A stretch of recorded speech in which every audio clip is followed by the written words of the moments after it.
Northwood House, a house like no other, a house shifting through time, a secretive house situated in the picturesque surroundings of Cowes on the beautiful Isle of Wight.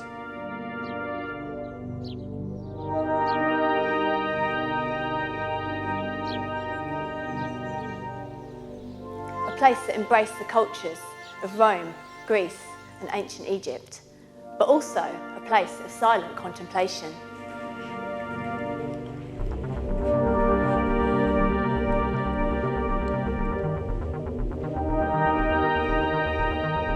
A secret hideout for the desperate, a site of sadness and misery. As this house has turned through time, memories of the past still cling to this very strange place.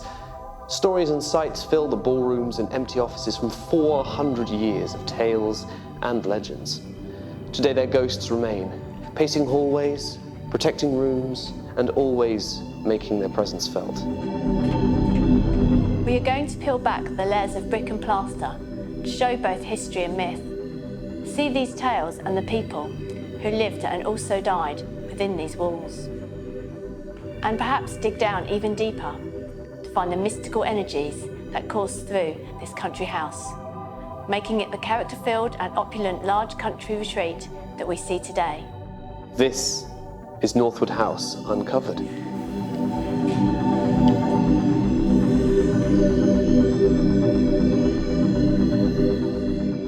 The ballroom has had many uses over its life.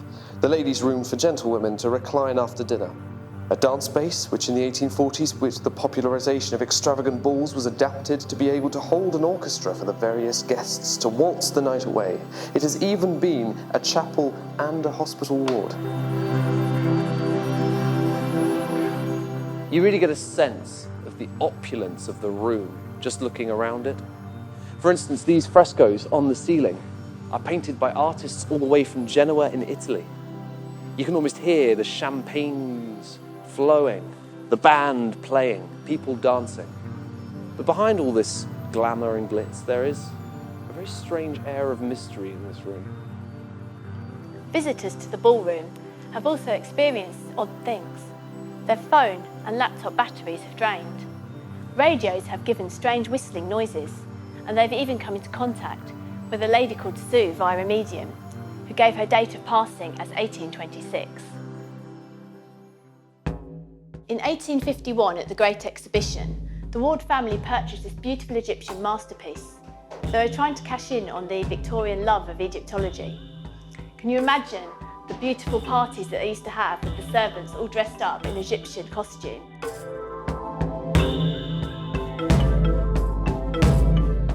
Visitors to the house are known to be welcomed by Tom, the resident caretaker, a presence that walks up and down the ground floor.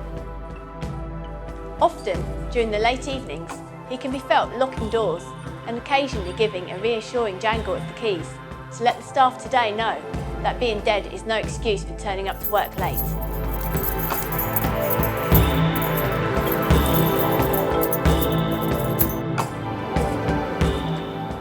While Tom patrols the ground floor, other residents of the house include the matron. A reminder not only of the First World War, but the often overlooked but no less tragic Spanish flu epidemic of 1918, one of only two pandemics in all of human history, which, given when the other one is the Black Death, gives a real sense of how awful this tragedy was, especially just following the Great War of 1914 and 18, where 500 million people worldwide were infected. Over 250,000 people in Britain alone died. Opened as a Red Cross voluntary detachment hospital in 1914, the sisters tended to the dying and the sick as best they could. Gas attacks, gangrene, dysentery and shell shock, all were seen within these walls. The matron can be seen pacing the stairs and the drawing room, no doubt awaiting good news on her charges. Sensors placed around the house have detected her comings and goings, and she has been known to trip alarms walking from the dining room to the ballroom, long after the house is locked for the night. Her nurse's work is clearly never done. However well cared for the soldiers were here, however, there are stories of the sick and injured. This bathroom was built to decontaminate soldiers with mustard gas. There is allegedly the story of a soldier who drowned in the bath here.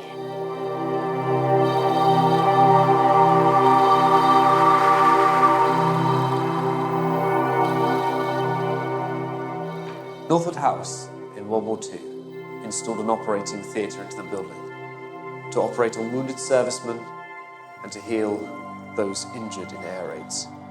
Just to the left of me is where the room was built. There's a real macabre feel to this room, a real sense of patients being rushed in and being operated on to try and save their lives.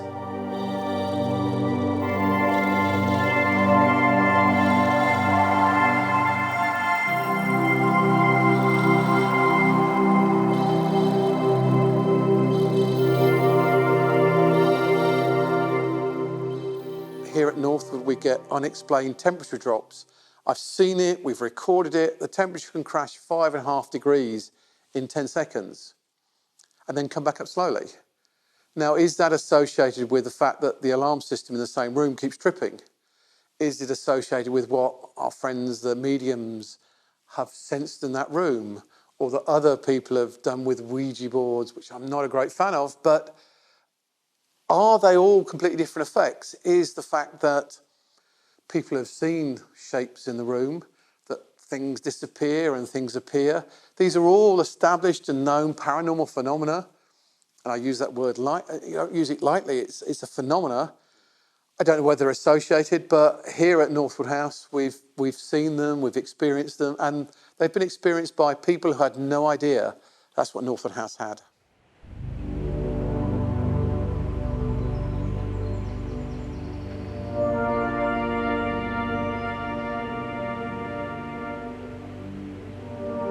And once brought from upstairs, they were then taken here into the cellars. Once a place for holding food and drink for the waiting gentry, now a place where bloody remains of men fought for their lives. But like so many other parts of this house, it's had many other uses as well. In World War II, it sheltered cows from the Blitz. The Ministry of Defence in the Cold War recognised this place as the only safe place on the island, also in the event of a nuclear attack.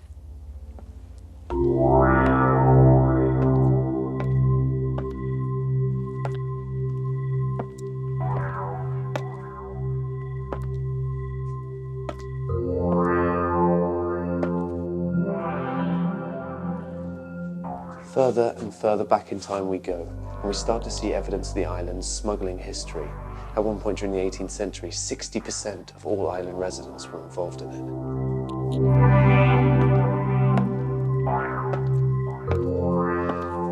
And it's around this sort of area that we may meet Henry the pirate. A lot of the time it's a feeling. You get a feeling when you're not alone, and obviously I'd be down in the cellar by myself in the dark a lot, and there's particular points in the cellar, like the wine cellar area. That's not a welcoming area. The spirit that's there does not like you to be there because he's busy and he wants you out of the way. And it always makes you feel like it's an oppressive feeling there, like you need to get away. But he didn't bother you in any other way. Henry was always around. We'd always say hello, Henry, when we went down there because it's respectful. It's his home. And we're coming into his home, so you have to show some respect. And he was always pleasant. He'd give you a nice feeling, and it was warmer when Henry was around, considering how cold it is down there. Whenever Henry was around, it was warmer, and he'd like to follow the tour. If you turn around, you can sometimes see the orbs. But there's also a little boy. He used to come down into the cellar, and he'd show himself by blue and red lights, and they're at child height. And he would follow around for a little while and then he'd disappear back up to the top corridor where he used to spend a lot of time with Alice. She takes care of him.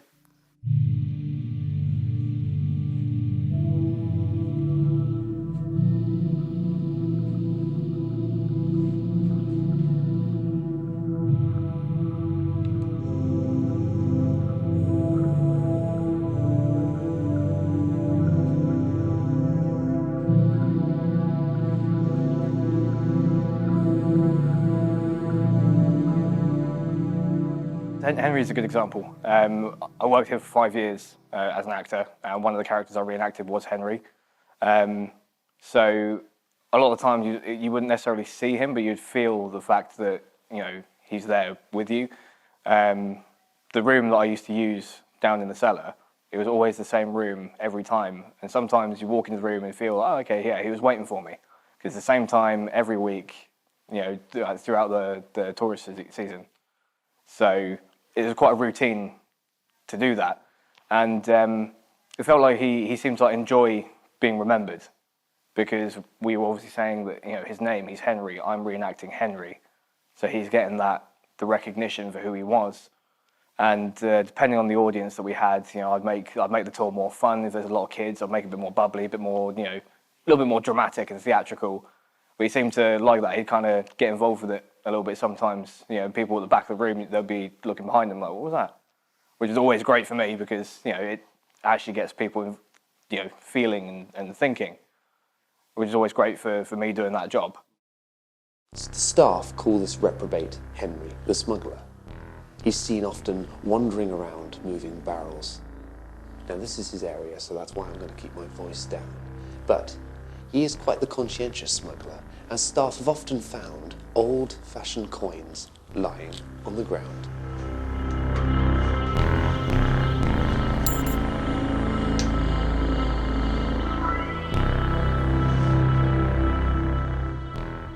Other sightings include Edward, a small child that died of tuberculosis somewhere, we believe, in the 18th century, and an unnamed couple peering out of the dark.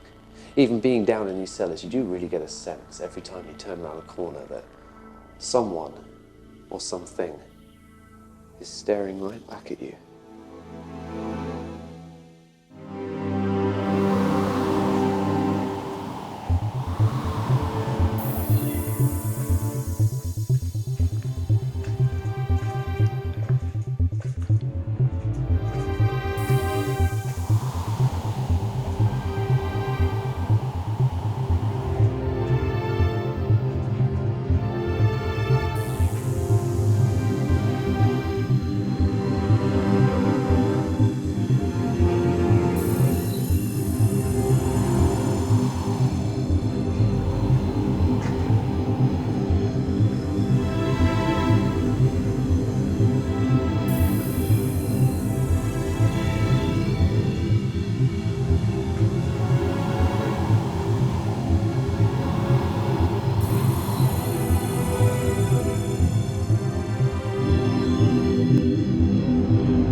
Well, ley lines are a fascinating concept.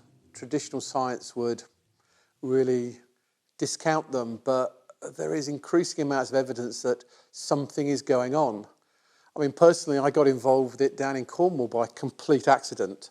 I was walking across the moors to some old stone circles, and there was a guy there who was teaching divining and ley lines. And I thought, that's for me.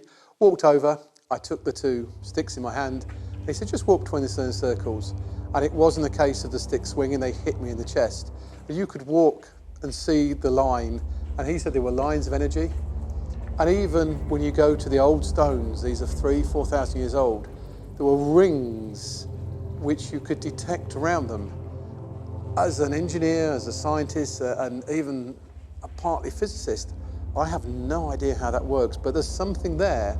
And these ley lines are meant to transcend and transect the country. They link ancient places and holy places, and Northwood House sits on one. In these once-used bedrooms, mediums have detected the presence of several children. The upstairs wing, or the servants' quarters, accommodated partygoers, nuns, a jury, a judge, and children with their governess. A girl calling herself Alice, discovered by experts, is known to travel the corridors. Every room in this part of the house seems to tell a tale. Indeed, not surprising, as this part of the property was also where servants during George Ward's tenure would live and sleep, so it's easy to imagine it as a hive of activity that has left behind several traces. Many is the time that objects have been cleared off the tables in these rooms and have simply vanished. I did go up to the top corridor one time. I broke off from the tour. They were just renovating a corridor that we hadn't been allowed to go down before because of the way everything was, but they were turning it into offices. So I went down that corridor, took some photos, and yeah, there was someone at the end of the corridor. I suspect it could have been Henry because I could see a white frilly shirt.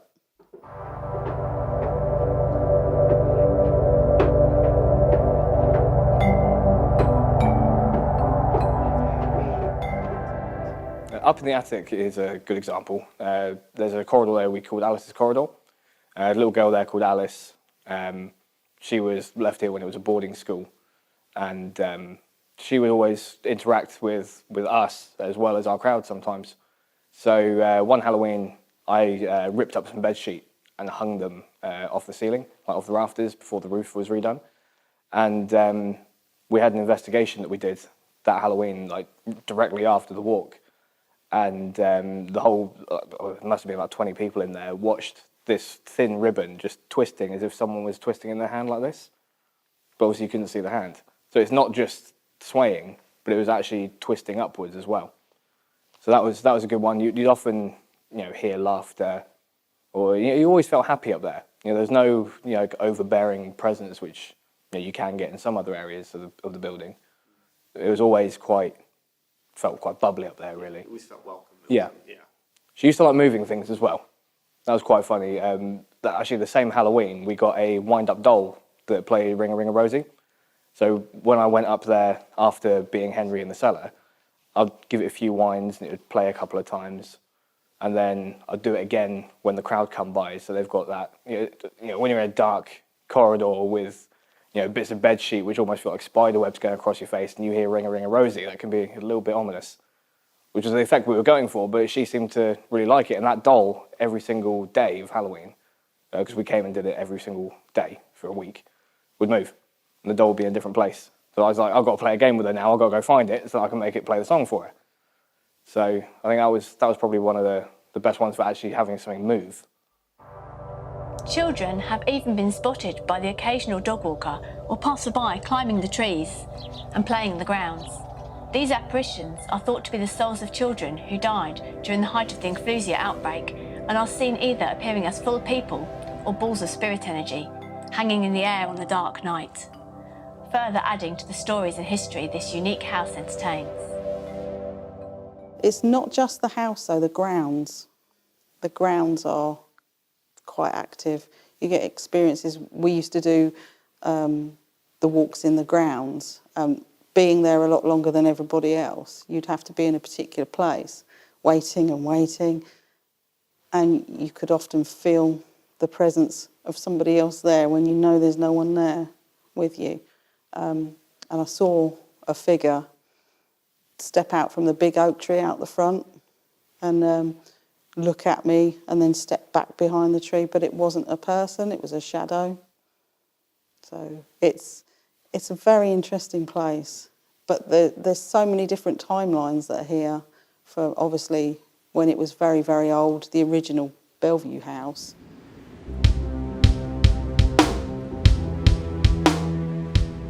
The 10th of December 1817 marked the date of the last fatal duel fought on the Isle of Wight, right here in Northwood House's park. John Sutton, a passenger on the cruise ship Grace and aspiring naval officer, was shot by a Major Lockyer of the 2nd Exmouth Company on his way to South America to fight for Spanish patriots in the war against Mexico. He challenged Mr. Sutton after an intense verbal argument over a billiards game, Sutton drunkenly insulting the Major's eyewitnesses confirmed. The morning of the duel, Sutton was seen to drop his pistol in apology. Unfortunately, the Major was still seen to shoot. Sutton, being hit in the chest, collapsed and later died of his wounds. The Major evaded capture for the police for several weeks before being captured at a pub in Portsmouth. However, Lockyer put forward a persuasive case and was only sentenced to 3 months in prison. Sutton was laid to rest in the nearby St Mary's churchyard, his name forever joining those who stalk the grounds of Northwood today.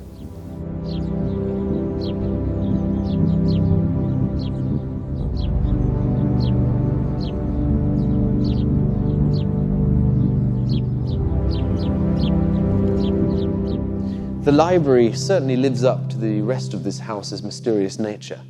Designed in 1820 by John Nash, and at one point in its time contained over 5,000 books, behind me, a secret staircase was built specifically for George Ward to go up and down to his private office undisturbed.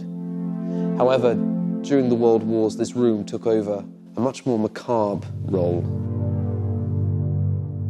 During this house's role as a hospital during the Great War, this room was where a majority of the coffins were brought for those who had perished during the conflict and those who had perished within the walls of this house as well.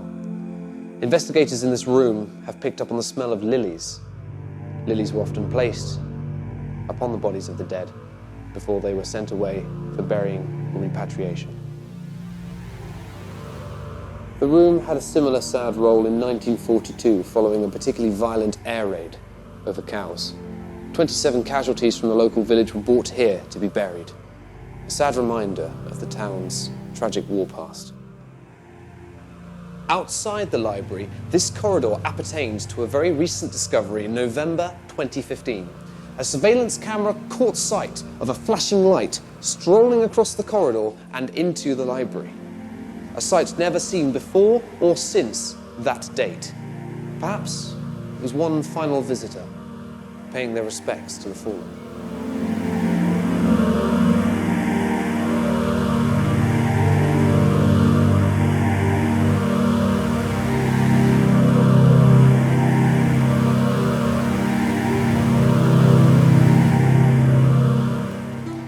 Once where Ward family partygoers would retire to after a night of carelessness, now this group of officers was once considered for exorcism. Such were the disturbances in the area.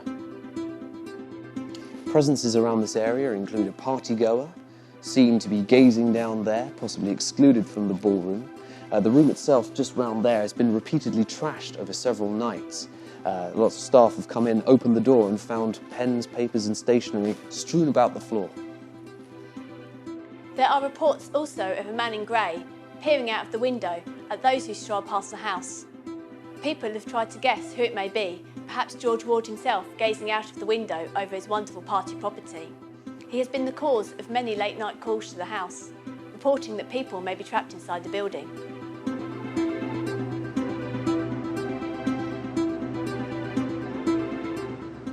I love the fact that motion sensors tripped on the Egypt corner and a shape passed by and we recorded it on the video. And there was nothing there. I was the first person down. And we sat there for another 3 hours. I sat in front of a TV set watching it. And while I was sat there, a door to my left slammed and the motion sensors went. And I find it fascinating. And that's part of the interest is the whole of this subject people get wrapped up with kooks and all the weird elements, and it's not. Each one of those events is a specific event, and as an observer, I want to know why, because it shouldn't happen. You know, if it happens once, but that's the biggest issue with any paranormal is it's not repeatable, and science demands empirically that it can be repeated. If you mix A and B, they give you C, and you do it every time, and that's science. Here at Northwood House, something happens and it may not happen again, or it happens twice in an evening, or it always happens out the corner of your eye and when you turn around. And I guess that's part of the fun of it.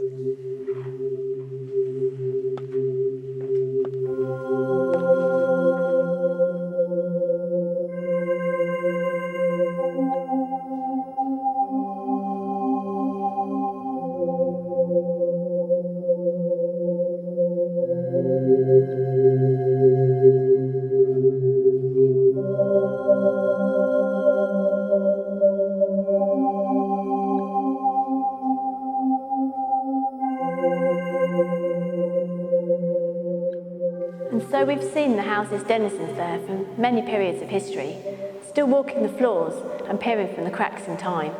But what we haven't found out is why here there is such a numerous amount of sightings and strange occurrences. Experts have often attributed the Isle of Wight to be centred upon several ley lines or channels of energy that circle the planet. Where they intersect, there seems to be numerous sites built in response to an increase in energy. Sites include the pyramids, stone circles, and indeed burial mounds in this country as well. It is thought that these sites of increased energy provide the power necessary for ghosts and other apparitions to take shape.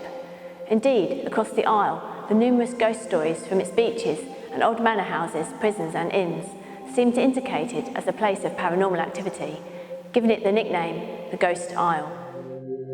Thank you for dropping by. And we at the house wish you well.